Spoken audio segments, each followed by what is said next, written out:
They told Jimin to leave, hoping he'd get angry. His response silenced the entire restaurant. Jimin pulled up in a black van in front of Café Haru, a small, cozy eatery tucked into the corner of a quiet town in South Korea. The kind of place that hadn't changed much in 30 years. Flickering neon sign, handwritten menu, and the smell of kimchi stew and toasted barley tea slipping out through the door every time someone walked in or out. Someone had recommended the place earlier that day. A taxi driver, actually. The best breakfast in town, he'd said. The owner still cooks everything himself. Jimin was exhausted. It had been a long day of rehearsals, photo shoots, and meetings. All he wanted was a warm, quiet meal before heading back to Seoul. No cameras, no attention, just food, silence, and maybe a few moments to breathe. The bell above the door chimed softly as he walked in. The place was small but charming in that familiar way old diners often are. Faded photographs lined the walls, pictures of customers, families, even a few celebrities from another era. The air was warm and rich with the scent of rice cooking and garlic sizzling in oil. Conversations buzzed low from every table. At the counter, a young woman looked up and began to smile, until she recognized him. It was barely a second, but Jimin noticed it. A flash of uncertainty. Her lips tightened. Her eyes darted toward the kitchen. For a moment, she didn't know whether to welcome him or turn away. Jimin glanced around. A man halfway through his rice bowl leaned over and whispered something to the woman across from him. Another woman in a plaid jacket set her cup down, louder than necessary, and narrowed her eyes before turning away. He wasn't surprised. He'd been to enough places, big and small, to know when he wasn't entirely welcome. But still, something about this place made the hesitation feel heavier.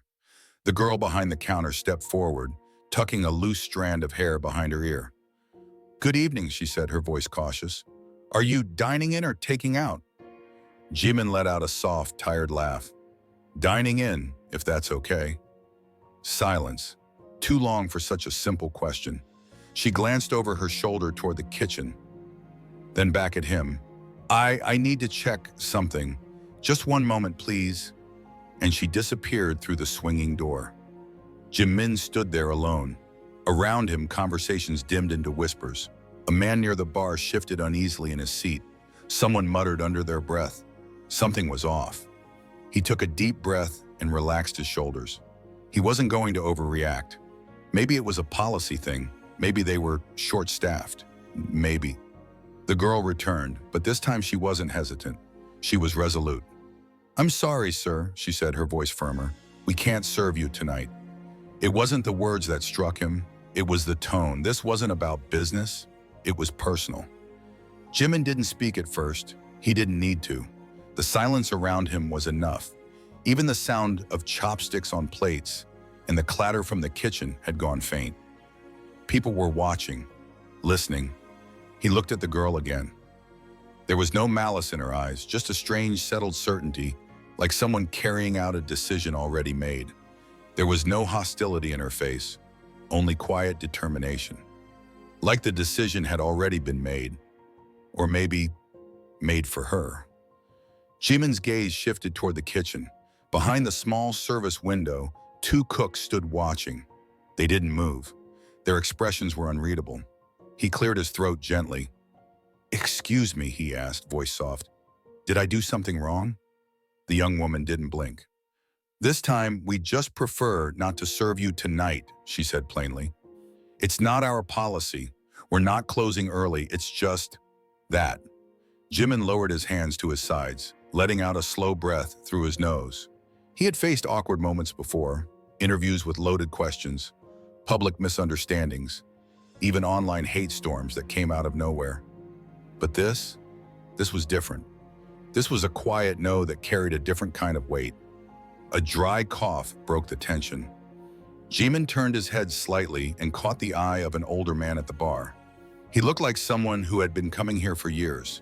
His blue work jacket was faded at the cuffs, and his hands were rough, cracked from time and labor. The man shook his head to himself and went back to his food. A few seats over, a woman shifted uncomfortably in her chair. In front of her, a younger man, maybe mid-30s, leaned back with his arms crossed, a smirk playing on his lips as if he were enjoying the show. Jimin saw it all, the glances that dropped the moment they met his, the ones that lingered, sharp with judgment or something worse, satisfaction.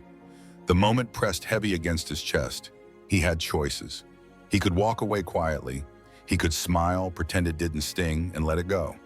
Or he could make a call, say something, post something, and let the internet do the rest.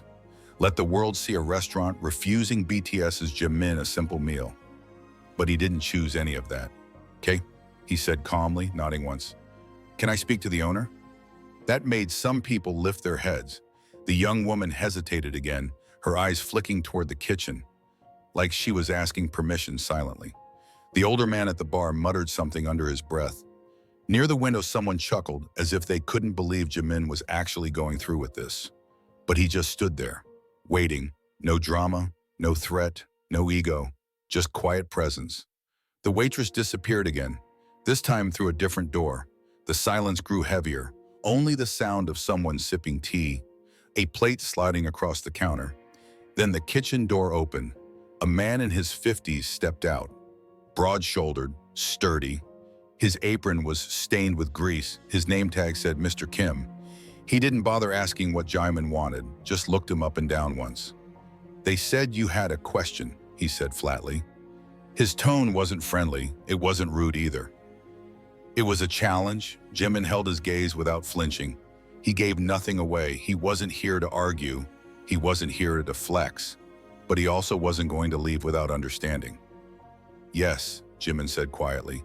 "I just want to know why I'm not welcome here." Mr. Kim let out a sharp exhale through his nose, like he expected the question, but didn't like answering it. He wiped his hands on his apron and glanced around. Customers were still watching, some pretending not to, others openly staring. Then finally he spoke. "Look," he said, shifting his stance slightly. Mr. Kim shifted slightly, adjusting the towel tucked into his apron. "This isn't personal," he said. Jimin tilted his head, one eyebrow rising subtly. "It sounds pretty personal." Mr. Kim's jaw tightened. He rubbed the back of his neck and finally let out a slow breath. "People here, they have strong opinions about you, about what you represent. I run a small business. I can't afford drama. I don't want trouble." Jimin nodded slowly, letting the words land. "And me sitting down to eat would cause trouble?" Mr. Kim didn't answer right away.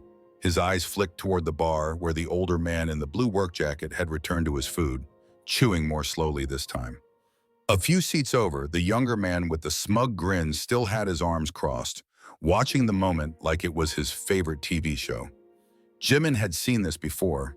Not exactly like this, but enough to recognize the deeper current. This wasn't just a decision. It was about what the decision meant, how it would look, how people might react. A quiet domino effect of unspoken pressure, one that pushed people to do things they might not even fully agree with. He looked back at Mr. Kim. "Be honest," Jimin said gently but clearly. "Are you really okay with this? Or are you just trying to keep the peace?" Mr. Kim hesitated. His fingers curled slightly against the hem of his apron. For the first time, something shifted in his expression. Discomfort. Doubt even. Maybe this wasn't as clear-cut as he wanted it to be, but before he could answer, the silence broke with a laugh from the back.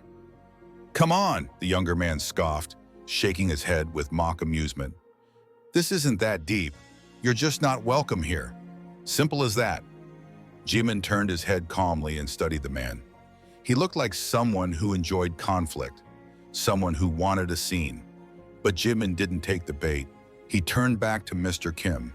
"I don't mind leaving," he said, still calm, "if that's truly what this is. But is it?" The words hovered in the air like a question not just for Mr. Kim, but for the entire room. A moment of stillness. Mr. Kim looked away toward the kitchen, then back at Jimin. I don't want this to get messy," he said quietly. Jimin nodded slowly. "Neither do I." A long pause followed. Jimin could have walked away, could have turned it into a headline. Let the world know a quiet little cafe had refused to serve him. Let the fans, the press, the frenzy take over. But instead, he did something no one expected. He pulled out a chair, sat down, folded his hands gently on the table. "So," he said quietly, "let's talk." The air in the restaurant changed. He didn't slam the chair down, didn't puff his chest, didn't raise his voice. He just sat, present, patient, unmoving, as if he had all the time in the world. The restaurant wasn't used to this. Confrontations here usually ended fast, someone storming out or someone folding under pressure. But this was different. Mr. Kim stared at him for a long moment, then exhaled again. "Talk," he repeated, as if testing the word on his tongue. Jimin gave a small shrug. "You don't want me here. I get that. What I don't get is why. So, let's talk about it." From the back, the younger man laughed again. "This guy's got guts." Jimin didn't look at him this time. Mr. Kim pulled out the chair across from Jimin, but didn't sit down. He crossed his arms, his apron still dusted with flour from the morning prep. "I run a business," he said finally. "I'm not looking for trouble. I don't want this to go viral. But I also have a community to think about." Jimin nodded again, respectful. "I understand." "Okay," Jimin said softly, folding his hands on the table. "Then tell me, what does this community think about me?" Mr. Kim looked over his shoulder, almost as if hoping someone else might answer for him. Behind the counter, the waitress shifted uncomfortably. At the bar, the older man in the blue work jacket stared down at his plate, his fork frozen midair. He hadn't taken a bite in minutes. Mr. Kim turned back toward Jimin. "People here," he said slowly, "don't like celebrities much, especially not ones who say a lot of big things. They don't trust that. And some of the things you've said or stood for, they just don't sit right." Jimin leaned back slightly in his chair, calm. "That seems fair," he replied. "But let me ask you something. You don't know me personally, right?" Mr. Kim hesitated. "No, not personally." Jimin nodded gently. "Then tell me this, if I were just some regular guy walking in off the street, not someone you've seen on TV or online, would we be having this conversation?" Silence. Jimin let it stretch. He watched Mr. Kim's expression carefully. Something shifted. Not dramatically, but just enough. A crack in the wall, a flicker of something human. From the back of the restaurant, the young man with the crossed arms jumped in, clearly craving attention. "This isn't about TV," he said with a scoff. "It's about people knowing who you really are." His voice carried an arrogant edge, like someone who'd been waiting for a stage. Jimin turned to him, voice calm. "Oh yeah? And who am I?" The man leaned forward, grinning like he'd finally caught his moment. "You're the guy who says he understands ordinary people," he said. "But in the end, you're just like all the rest. Smiling for cameras, selling sincerity." Jimin nodded slowly, letting the insult land but not reactively. "Okay," he said evenly. "Then tell me, what should I have done differently?" The man blinked. That wasn't the reaction he was expecting. "You want me to leave?" Jimin asked, still composed. "All right, but the floor is yours. Say what you need to say." The entire cafe fell into a deeper silence. Even the kitchen went quiet. No clatter, no orders, just one long, tense stillness. Mr. Kim ran a hand down the back of his neck. "This is definitely not how I thought tonight would go." Jimin gave a small, tired smile. "Same here." But for the first time, the tension didn't feel like a wall. It felt like something shifting, like the possibility of understanding, if only for a moment. Even the diners who had pretended not to care were now watching from the corners of their eyes. Jimin waited quietly. The young man looked like he still wanted to say something, but there was a flicker of doubt on his face now. Maybe because Jimin hadn't snapped, hadn't defended himself, he had just listened. Mr. Kim, still holding the chair across from Jimin, finally let out a deep sigh. "You want to know what people think?" he said, voice lower now. "They think you're fake." Jimin didn't flinch. He tilted his head slightly, thoughtful.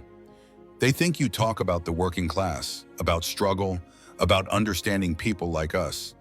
But when it counts, you still wear the same tailored smiles, make the same promises, and then walk away. Just like all the others." Mr. Kim exhaled hard through his nose.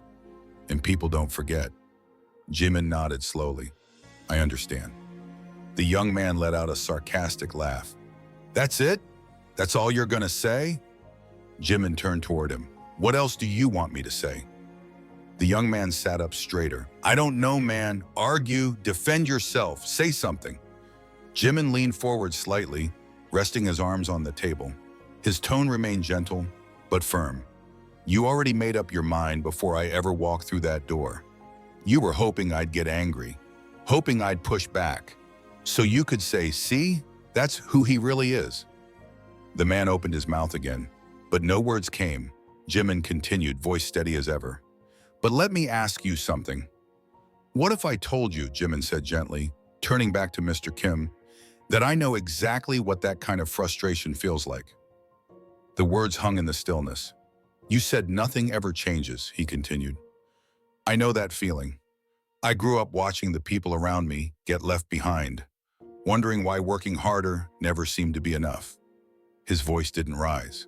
He wasn't performing. I studied. I pushed myself. I did things nobody ever expected from a boy like me. But that doesn't mean I forgot where I came from. Mr. Kim's fingers drummed lightly against the back of the chair. His face gave little away, but something in his posture shifted. He didn't seem quite as sure anymore. Jimin slowly looked around the cafe. You don't have to agree with me. That's not why I came here. I didn't come as some celebrity trying to prove something. I came as a man, just someone looking for a meal. A tense pause followed. Then from the bar, the old man in the blue work jacket muttered loud enough for everyone to hear. Shame a guy can't even eat a hamburger in peace. The atmosphere cracked just slightly. A few people smirked quietly. Even Mr. Kim let out a small laugh and shook his head. Jimin looked at him, calm but sincere. So, what now?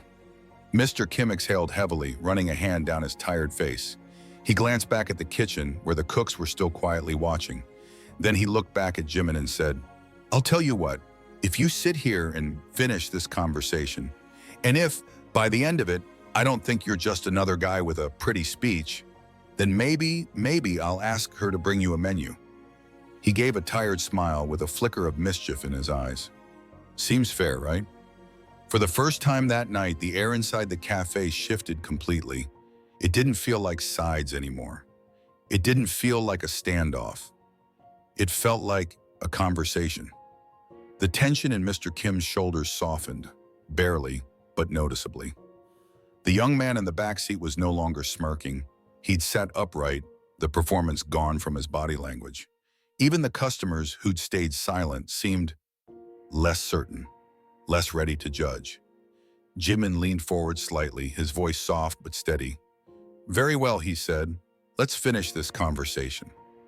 Mr. Kim let out a breath and finally sat down across from Jimin.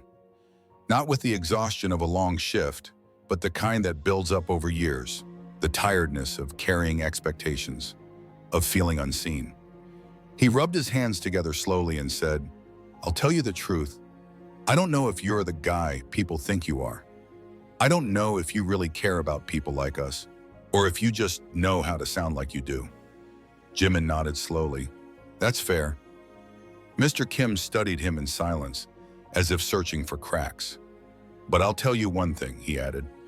People around here, we have long memories.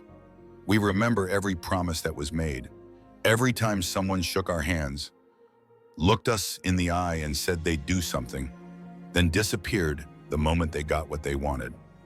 Jimin tapped his knuckles lightly on the table, thinking, I don't blame them for that, he said. Mr. Kim let out a dry, tired laugh. That's the problem. No one ever does. A thick silence spread again. Then unexpectedly, it was the old man at the bar who broke it. I worked 35 years in a factory, he said flatly. 35 damn years. He set his coffee cup down with a thud. I watched neighbors lose their jobs. Watched families leave town because there was nothing left here. And I watched every politician, every executive, come shake our hands, say they understood, then get in their black cars and disappear like we didn't exist. Jimin turned his head and looked at the man, steady and quiet. And you think I'm one of them? The old man looked at him for a long moment. Then he shrugged. I don't know. He paused, then slowly raised one calloused finger and pointed it at Jimin. But I'll tell you one thing. You're the only one who stayed to listen. The words dropped like a stone into the cafe's silence. At the counter, the waiter shifted awkwardly. In the kitchen, the two cooks looked at each other but said nothing. Even the young man in the back seat, the one who'd been the loudest critic, fell quiet. His smirk faded. He didn't have anything left to say. Jimin let the silence sit. He didn't rush to film it. He just nodded, then turned to Mr. Kim. "So," he said quietly, "what do we do now?" Mr. Kim tapped his fingers on the table, then looked toward the kitchen. He took a long, slow breath and stood up. "Mary," he called to the waitress, "bring him a menu." A ripple of surprise swept through the cafe. Someone near the window raised their eyebrows. The young man in the back let out a dismissive snort, but he didn't object. Mary, the waitress, hesitated only for a second, then reached under the counter, pulled out a laminated menu, and brought it to Jimin's table. He accepted it with a small nod. "Thank you." Mr. Kim looked at him, half amused, half bewildered. "I still don't know if I like you," he muttered. Jimin smiled and opened the menu. "That's okay," he said softly. "I don't need everyone to like me." Mr. Kim huffed a short laugh, shaking his head as he turned back toward the kitchen. "All right, everyone," he called. "Fire up the grill." And just like that, what had begun as a rejection turned into something else. Something no one in that cafe would forget. The tension didn't completely vanish, but it loosened. The sound of forks scraping against plates returned. Conversations resumed, tentatively at first, like a radio station slowly coming back into tune. Jimin sat there quietly, the menu open in front of him. But he wasn't reading it. He was observing. Watching Mr. Kim behind the counter, watching the old man at the bar sip his coffee, lost in thought. Even watching the young man in the back, who no longer looked cocky, just quiet, maybe uncertain. Mary appeared again, this time with a steaming cup of coffee. She set it in front of Jimin wordlessly. He took a sip and raised his eyebrows. "It's strong." Mary gave a faint smile. "We always brew it strong here." In the kitchen, Mr. Kim was still watching him from over the grill, still unsure, still measuring him, but no longer defensive. He finally shook his head, turned back to his work, and said nothing. And so what had started as a standoff became something different. In a quiet cafe, in a small town, on an ordinary night, a group of people chose to listen instead of fight. And sometimes, that's enough.